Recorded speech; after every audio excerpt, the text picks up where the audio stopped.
Good morning everyone. जैसा कि आप पिछले क्लास में क्लास 10th के हम चर्चा किए थे कि एसिड बेस और साल्ट क्या होता है और इसका फॉर्मेशन कैसे किया जाता है और एसिड और बेस इनके कैरेक्टरिस्टिक के बारे में हमने चर्चा किया था। आज हम चर्चा करेंगे अम्ल, क्षार एवं लवण, एसिड बेस एवं साल्ट को किस प्रकार से हम इनका मापन करेंगे, मेजरमेंट करेंगे, हम कैसे ज्ञात करेंगे कि यह प्रबल क्षार है, प्रबल अम्ल है, दुर्बल अम्ल है, तो इसे किस प्रकार ज्ञात किया जा सकता है। तो इसको ज्ञात करने के लिए इसके दुर्बल और प्रबल की जानकारी, कौन अधिक शक्तिशाली है, कौन कम शक्तिशाली है, तो इसके गुणों को जान के हम इसकी चर्चा करेंगे। और इसकी चर्चा करने का मतलब यह है कि हम इसे क्या बता सकते हैं, क्या दिखा सकते हैं, कि किस प्रकार हम यह बता सकते हैं कि किसी भी विलयन में कि वह विलयन कब उदासीन है, कब अम्लीय है, कब क्षारीय है। इस प्रकार आज हम इस पे चर्चा करेंगे और बात करते हैं यदि किसी विलयन में जो उपस्थित तत्व हैं, जो कंपाउंड्स हैं, उनके पीएच की वैल्यू हमें उनके हाइड्रोजन आयन की सांद्रता को ज्ञात करना है। तो हम कैसे ज्ञात करेंगे कि कौन प्रबल अम्ल है, कौन प्रबल क्षार है। आप जानते हैं कि एक प्रबल अम्ल एक प्रबल क्षार के साथ क्रिया करता है, तो जो विलयन बनता है वो उदासीन होता है। चलिए हम चर्चा करते हैं किसी विलयन की सांद्रता को ज्ञात करने के लिए, किसी विलयन में उपस्थित हाइड्रोजन की सांद्रता को ज्ञात करने के लिए एक स्केल बना जिसे हम कहते हैं पीएच स्केल। किसी विलयन में हाइड्रोजन आयन की जो सांद्रता है उसको ज्ञात करने के लिए एक स्केल बना जिसे हम पीएच स्केल कहते हैं। पीएच हम जानते हैं, पीएच स्केल में पी को हम पूषांश कहते हैं। यह एक सूचक है, जैसे यह सूचित करता है कि आपकी जो पीएच की वैल्यू हो वो गणितीय रूप में कितनी आ रही है। तो पीएच का मतलब होता है यह एक सूचक है, यह बताने, सूचक मीन्स कि बताने वाला। इसका अर्थ होता है कि पूषांश, इसका अर्थ होता है पूषांश, जिसे हम इंग्लिश में पोटेंज के नाम से जानते हैं, पोटेंज के नाम से जानते हैं पूषांश। और पोटेंज का अर्थ होता है शक्ति, शक्ति यानी पावर,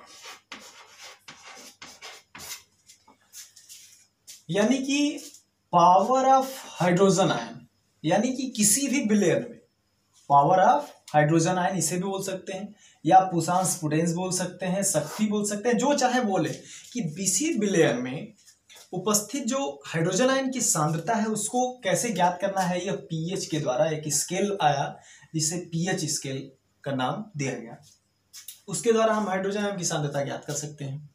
अब देखिए, पावर ऑफ हाइड्रोजन आयन जैसे जैसे बढ़ेगा वैसे वैसे वो तत्व प्रबल अम्ल की तरफ जाएगा, और जैसे जैसे घटता जाएगा वो प्रबल क्षार की तरफ जाएगा। देखिए, तो पीएच स्केल जो बना, आप जानते हैं कि पीएच स्केल में पी सूचक, जिसे हम कहते हैं सूचक है, पी सूचक है, जिसे पूषांश पोटेंज या शक्ति या पावर के नाम से जानते हैं। आइए देखते हैं पीएच स्केल जो विकसित किया गया, इसे हम किस प्रकार, इसके ग्राफ को दिखाना हम चाहते हैं कि इसकी गणितीय वैल्यू कितनी होती है। पीएच स्केल, इसकी गणितीय वैल्यू, जैसे मान लीजिए कि हम एक लाइन लेते हैं, अब यहां हम वैल्यू देते हैं 7, यहां हम वैल्यू देते हैं 0 और यहां देते हैं हम 14। जो ये पीएच की वैल्यू होती है 0 से और 14 के बीच की स्थिति को, बीच की गणितीय वैल्यू को ही ये बताती है। 1 2 3 4 5 6 7 8 9 10 11 12 एंड 13। अब ये वैल्यू आपकी मौजूद है, पीएच स्केल है ये। अब पीएच स्केल यानी कि 0, अगर किसी भी विलयन की पीएच का मान यदि 0 होता है तो वो होता है प्रबल अम्ल। प्रबल अम्ल होता है, प्रबल अम्ल होता है। और जैसे जैसे इस पीएच की वैल्यू ऐसे बढ़ती जाती है और यह 6 तक आती है, और 6 तक आने के बाद अगर ये वैल्यू 7 आती है, अगर ये वैल्यू 7 आती है तो विलयन उदासीन होता है। विलयन क्या होता है? उदासीन होता है। अगर वही पीएच की वैल्यू इंक्रीज करके 14 हो जाती है तो वह प्रबल क्षार के रूप में आता है, यानी कि स्ट्रॉन्ग बेस के रूप में आता है, और स्ट्रॉन्ग एसिड। और विलयन उदासीन कब होता है? आप जानते हैं कि जो आप जल घरों में यूज करते हैं वो उदासीन है, H2O। इसकी पीएच वैल्यू 7 होती है, यानी कि इसकी पीएच वैल्यू 7 होती है। तो पीएच वैल्यू किसी विलयन में सूचक के द्वारा हम ज्ञात करेंगे कि उसकी पीएच वैल्यू कितनी आती है, और उसमें pH value power of hydrogen ion की सांद्रता कैसे बढ़ती। अब देखिए 7 से इधर हम जाएंगे, ऐसे जाते हैं ऐसे ग्राफ के माध्यम से, तो इसमें H+ की जो सांद्रता है वो बढ़ती जाती है, और इधर जाएंगे तो H+ की सांद्रता घटती जाती है, यानी माइनस होती जाती है, और इधर प्लस होती जाती है। इधर अगर प्लस हो रही है तो यहाँ OH- की सांद्रता बढ़ती जाती है, OH- बढ़ता जाता है। अब OH- बढ़ने का मतलब हम जानते हैं, हम प्रबल अम्ल की बात करें तो NaOH आप देख सकते हैं, यानी कि सोडियम में OH जुटा है। अगर यहाँ बात करें हम H2SO4 की, HCl की, तो ये प्रबल अम्ल के कुछ उदाहरण हैं, ये प्रबल क्षार के कुछ उदाहरण, जैसे NH4OH की बात कर ली जाती है। उदाहरण जो एग्जाम्पल्स हैं वो अम्ल और क्षार के।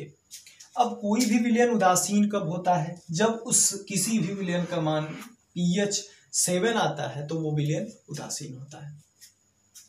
अब pH के बारे में हम लोगों ने इतनी जानकारी हासिल की। अब pH जो पावर ऑफ हाइड्रोजन आयन है, इसको आगे हमारे दैनिक जीवन में इसका उपयोग क्या है, कैसे है, और किस प्रकार से इसे हम अपने दैनिक जीवन में उपयोग करते हैं। देखिए हमारे बॉडी जो टेम्परेचर होता है 7.8 के नीचे, अगर हमारे बॉडी का जो हमें जीवित रखता है, अगर हमारे शरीर का पीएच वैल्यू 7.8 होता है तो हम कहते हैं कि हम इसमें जीवित रह सकते हैं। इस प्रकार से हमारे बॉडी में,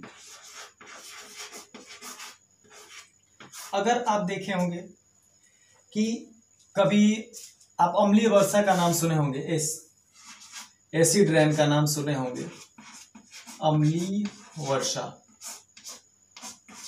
एसिड रेन का नाम सुने होंगे आप। एसिड रेन जब पीएच वैल्यू इसकी घट के 5.6 समथिंग आती है तो वो वर्षा अम्लीय होती है। और ये वर्षा होने के बाद ये जब पानी, ये जब जल जो है नदियों में जाता है तो नदियों के जीवधारियों के लिए वह जल क्या होता है? हानिकारक होता है, जिससे जीव जंतुओं को इससे हानि पहुंचती है। यानी कि अम्लीय वर्षा जब पीएच वैल्यू जल का 5.6 हो जाता है तो अम्लीय वर्षा होती है। अब बॉडी का टेम्परेचर की, बॉडी की परास की बात की जाए तो पीएच वैल्यू आपने परास समझा। हमारे दैनिक जीवन में आप दांत की बात लीजिए, हमारे दांतों का पीएच अगर 5.5 से डिक्रीज करता है, यानी कि 5.5 से कम होता है तो हमारे दांतों में सड़न शुरू हो जाती है, क्योंकि हमारे दांत जो है हमारे बॉडी के सबसे कठोर भाग माने जाते हैं। कठोर है, बहुत हार्ड, यानी कि बॉडी के सबसे कठोर भाग में सड़न होने लगती है और आपके दांतों में क्षय होने लगता है, मतलब रोग ग्रसित हो जाते हैं आपके दांत।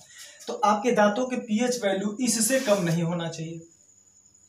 अब जैसे आप परीक्षण कर सकते हैं कि आपके यहाँ मिट्टी के पीएच की वैल्यू कैसे ज्ञात करनी है, तो आप एक प्रयोग भी कर सकते हैं कि किसी मिट्टी को लेने के लिए 2 ग्राम 5 ग्राम ले लें। मान लीजिए 5 ग्राम मिट्टी लेते हैं, इसे हम जल के साथ मिलाते हैं और सूचक द्वारा इसे जल के साथ मिलाने पे इसे सेक कर लेते हैं, हिला लेते हैं और उसे छान के और उस मिट्टी के पीएच को, उस विलयन के पीएच को ज्ञात करते हैं। तो हमें पता चलता है कि हमारे पेड़ पौधों के लिए पीएच की वैल्यू कितनी होनी चाहिए। अब बात करते हैं पीएच वैल्यू के बाद इसके बाद एक टॉपिक है हमारा कि लवण, साल्ट। लवण क्या होते हैं, ये लवण क्या होते हैं? लवण बात किया जाए तो जो साल्ट होते हैं वो आप जानते हैं कि अम्ल और क्षार, एसिड और बेस के फलस्वरूप साल्ट का निर्माण होता है। ये जो होते हैं साल्ट में, आप एग्जांपल में ले लीजिए, आपके घर में प्रयोग होने वाला सबसे चर्चित NaCl, sodium chloride, aluminium chloride. तो ये सब साधारणतः नमक के बारे में आपने ज्यादा पढ़ा होगा। बात करेंगे हम नमक की, तो नमक की बात करें तो ये साधारणतः प्रयोग होने वाला साल्ट है, इसे हम लवण कहते हैं। यानी कि इसका प्रयोग कच्चे पदार्थ के रूप में हम साधारणतः, इसके लिए गांधी जी ने, आपको याद होगा, डांडी मार्च किया था। डांडी मार्च, भारत में नमक बनाने के लिए गांधी जी ने डांडी मार्च किया और जिसके फलस्वरूप भारत में नमक का उत्पादन बढ़ा। अब नमक के उत्पादन के लिए समुद्र के किनारे ऐसे कुछ क्यारियां बनाई जाती हैं और जब समुद्र से जल यहाँ आके वापस जाता है तो ये क्यारियों में वो जल एकत्रित हो जाता है और इन्हें, क्योंकि हमारे समुद्र में बहुत से सारे लवण मौजूद हैं, उन लवणों में से हम सोडियम क्लोराइड को निकालते हैं, जिसके फलस्वरूप हम लवण का निर्माण करते हैं और हमारे घरों में साधारणतः ये NaCl का प्रयोग होता है। तो इस NaCl के द्वारा, इस कच्चे पदार्थ के द्वारा हम कई सारे तत्वों का निर्माण भी कर सकते हैं। जैसे विरंजक चूर्ण की बात हुई,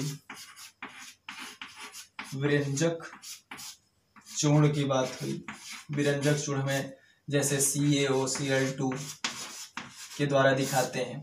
तो इससे जो साल्ट के द्वारा प्राप्त होते हैं, जैसे नमक के द्वारा हम साधारणतः विरंजक चूर्ण को प्राप्त कर सकते हैं और इसका उपयोग होता है वाटर को जीवाणु मुक्त करने के लिए।